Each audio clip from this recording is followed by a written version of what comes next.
For those of you that don't know me, my name is Connie Inlay. I am an FAS for Cytometry, and I've been with the company since 2016. So it's my pleasure to kick off this breakout section this afternoon.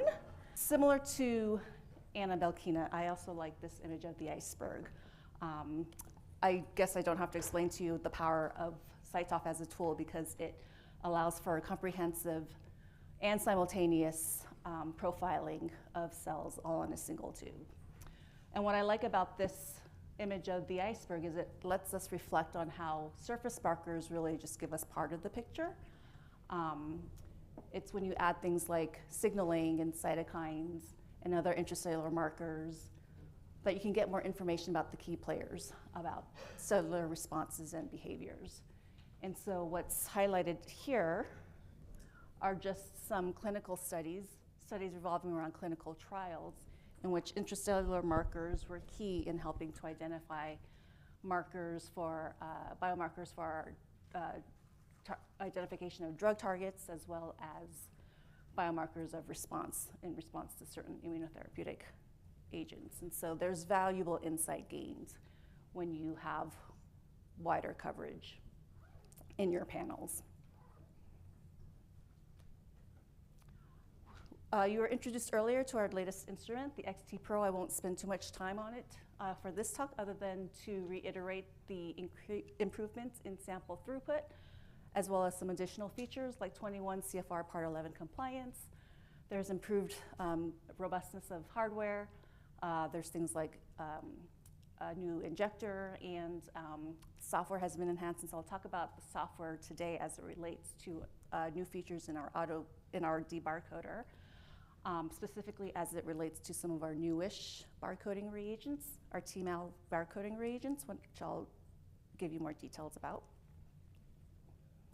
So for many of you who are new to Cytometry, barcoding is essentially a way that you can label your samples with unique barcode identifiers. So for example, each of the barcodes are combinations of various isotope tags that are unique from the pre-existing metal tags that we have. And so you can barcode your samples and then pool them all together, and then you can just combine them.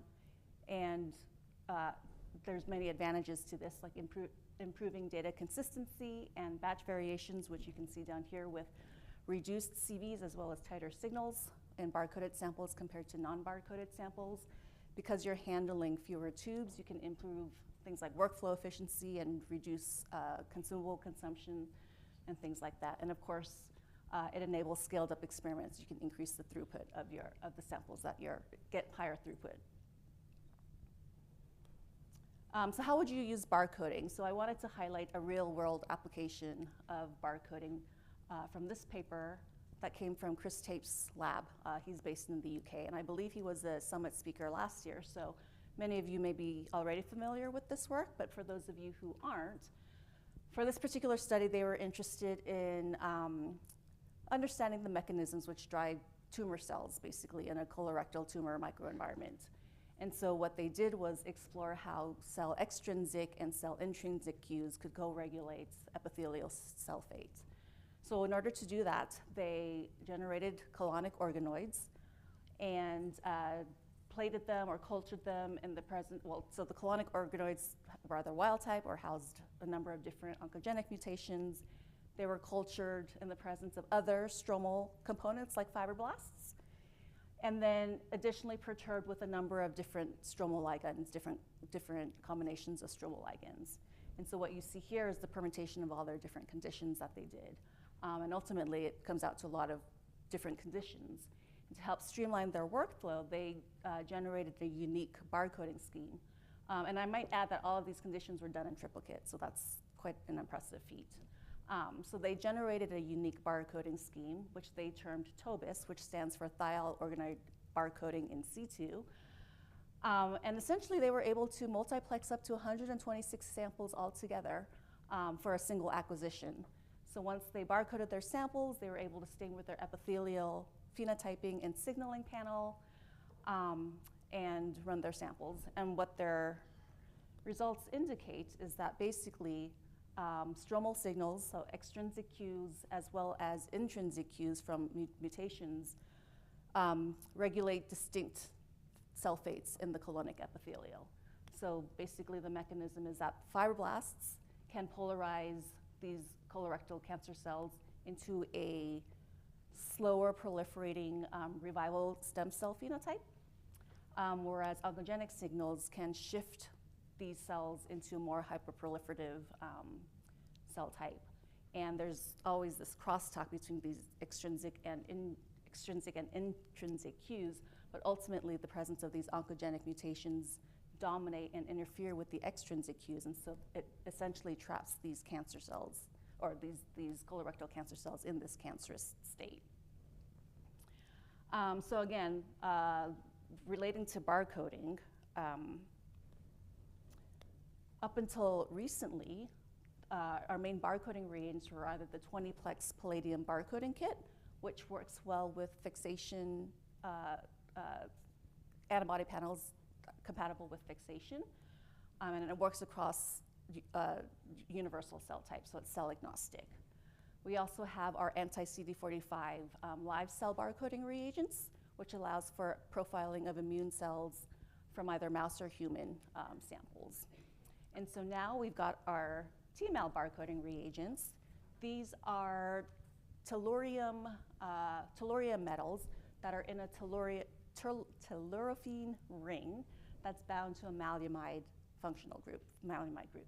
So essentially, this T-mal barcoding reagents interacts with cysteine-containing proteins in your sample. And like the 20-plex palladium barcoding reagents, they're cell type agnostic, and they work on fixed cells as well as live cells, and also can work across samples of coming from different species.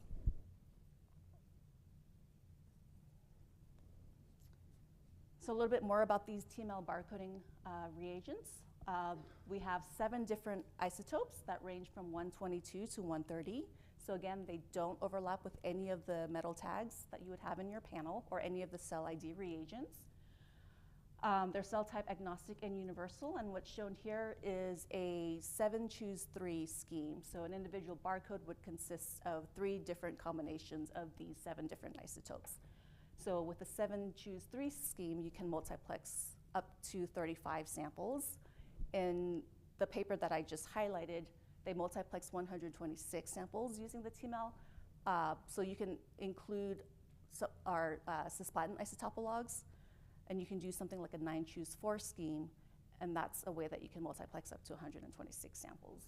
So there's flexibility, and you can add on additional isotopes to increase your multiplexing capability.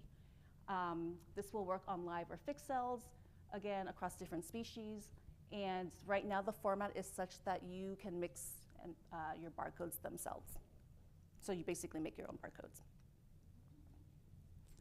So how we've implemented this is a case study that we've done, a series of experiments that we've done in which we profiled healthy human PBMCs and compared them with PBMCs from endometrial cancer patients as well as endometrial tumors, primary tumors, also from the same endometrial cancer patients. And just to show you the ease and flexibility with which you can incorporate barcoding with some of our catalog reagents, this panel was built using our new FlexFit panels, which are modular and smaller in size. So each kit is comprised of anywhere from 3 to, I think, 7 or 9 different markers. So you can take individual modules, mix them with other modules that we have to build a higher parameter panel. So for this series of experiments, we combined our human TB MNKNG panel, which is a basic immune profiling panel, combined it with a human T cell profiling panel to get more comprehensive characterization of T cells, and then added on some functional kits that contain functional markers. So we have a couple of panels that contain checkpoint markers, as well as a couple of panels that include a number of different cytokines. And so that gives us about 39 off-the-shelf reagents, and we also had the ability to add in some drop-in antibodies. So we've added CD69, CD103, we added IDU, and then a couple of EpCAM markers, EpCAM beta-catenin markers, in order to more characterize immune as well as non-immune components from the tumor samples. So ultimately, this was 47 markers altogether. And just a little bit more color about the actual study. So again, we profiled PBMCs from healthy donors as well as endometrial cancer patients. DTC stands for dissociated tumor cells, so we also acquired endometrial tumors from the same patients that we acquired PBMCs. These were stimulated, and then we pulsed them briefly with IDU. So this is a way that you can measure proliferation in the form of DNA synthesis. So after the pulsing, we basically barcoded with the TMAL barcode reagents, pulled them all together, and then proceeded with our cell surface and intracellular antibody stains. The samples were then acquired on our Cytometry XT Pro system and then debarcoded and then analyzed. And so here are just some of the results. You can scan this QR code to get the full details of the study, but some of the key data. So this is just some of the clustering data where the islands, these are populations segregated or color-coded by donor, and you can see for the most part all the endometrial cancer donors clustered together. If you segregate by tissue, you can also see that the islands are distinct, with the cells coming from the PBMCs in blue are distinct from the cells that are coming from the tumors themselves. And then this is the map color-coded by cellular populations.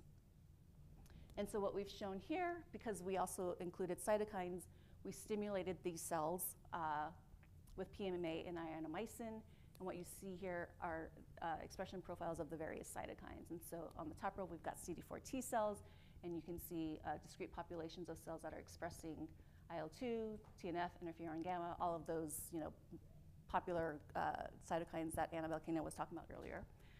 We can also see really nice discrete population of cells expressing IL-17A and TGF-beta1, which are a little bit not as abundant or secreted by rare cells. So again, the ability to just do a whole series of cytokines and get really discrete populations. And then in the bottom row, we're showing the results from stimulated and unstimulated CD8 T cells.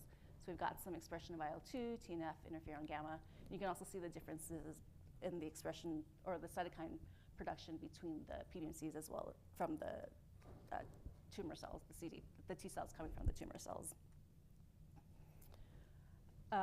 Additional data, so this discrete island here, so you can see that they're high in CD69 and CD103 expression. So this was classified as these tissue-resident memory, CD8 tissue-resident memory T cells that are commonly found in tissues, not so much prevalent in the periphery.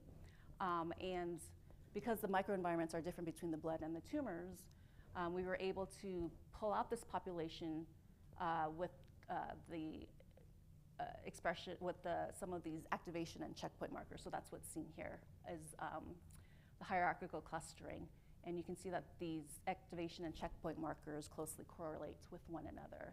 And again, you can see some of the differences between the CD8 effector memory cells recovered from the periphery compared to the tissue-resident memory CD8 cells from the tumors, the differences in expression. So there is some value as well to phenotype cells from the tumor itself and compare with the periphery. And assays like this can be helpful for if you're trying to understand better responses within the patients, within donors, how they respond to certain drug treatments.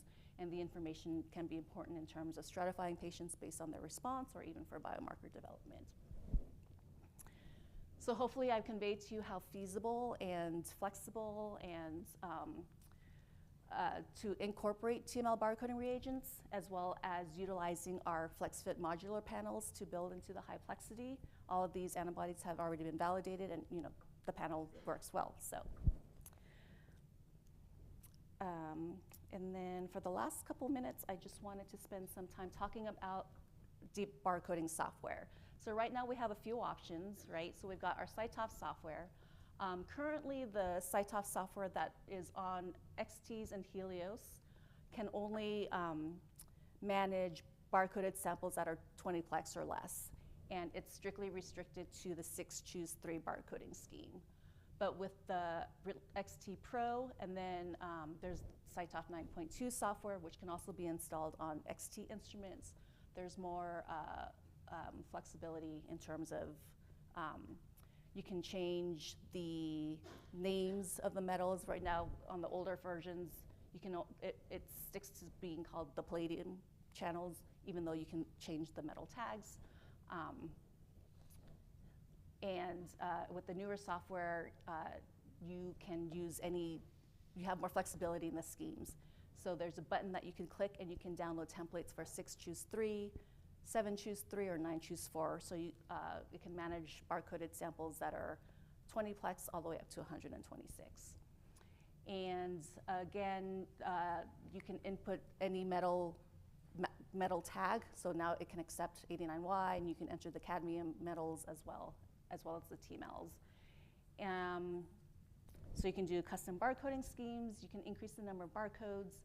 And in addition to this 9.2 that can be updated on the XTs, there will also be a standalone debarcoder that you can install on the Helioses or your own personal laptops, so that you can deal with the flexible barcoding schemes with all of our barcoding reagents.